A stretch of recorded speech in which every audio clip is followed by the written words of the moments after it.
If you plan to collaborate on a project with other musicians or producers who don't also use GarageBand, you're going to have to send them some or all of the tracks in your project so they can import them into their DAW of choice. How to go about exporting these tracks, aka stems, isn't immediately apparent in GarageBand. In this video, I'll show you how. Before sharing stems from your projects, an important point to know is that any effects you've added to your tracks will be baked in, and your tracks will be exported with no way to remove the effects after the fact. So if you want to share dry, unaffected tracks with a producer, for example, make sure to disable any plugins and/or effects on any tracks you plan to share as stems. Alright, first off, here's how to export a single stem from a project. In GarageBand, select the track you want to export and then hit the solo button in its track's header. Activate the cycle region by clicking on the grey line above the ruler here. Then resize and position it so that it spans the length of the track that you're exporting. With that done, click on Share in the toolbar at the top of the screen and select Export Song to Disk.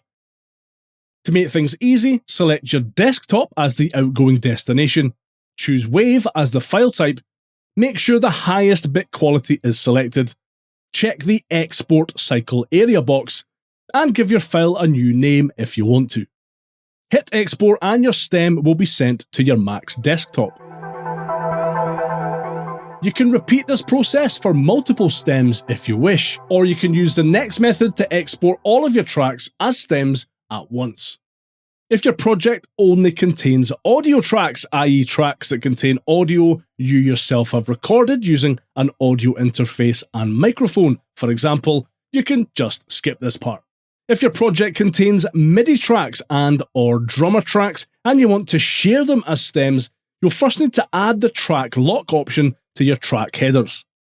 To do this, start by right or control clicking on any track and then selecting Configure Track Header from the menu.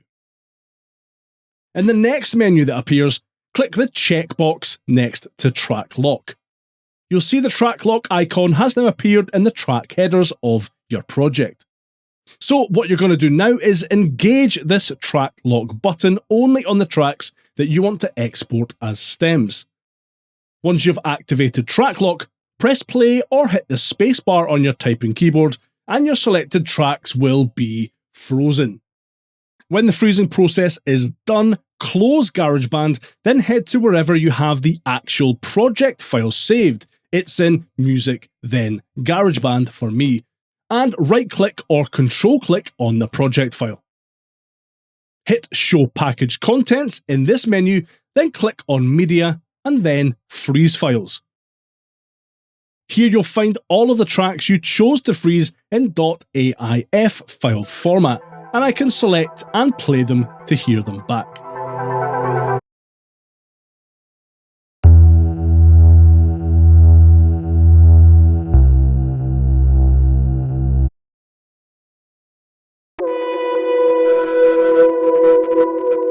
From here you can copy all your stems, paste them into a separate folder, for example, compress that folder by right or control clicking on the folder icon and selecting compress, and then you can send them on to whoever you are collaborating with. Let me know if you've ever shared stems using either of these methods in the comments, and give that like button a good hard slap while you're down there. I really appreciate it and it helps more people see this video. For a deep dive on all of GarageBand for Mac's sharing options, watch this next.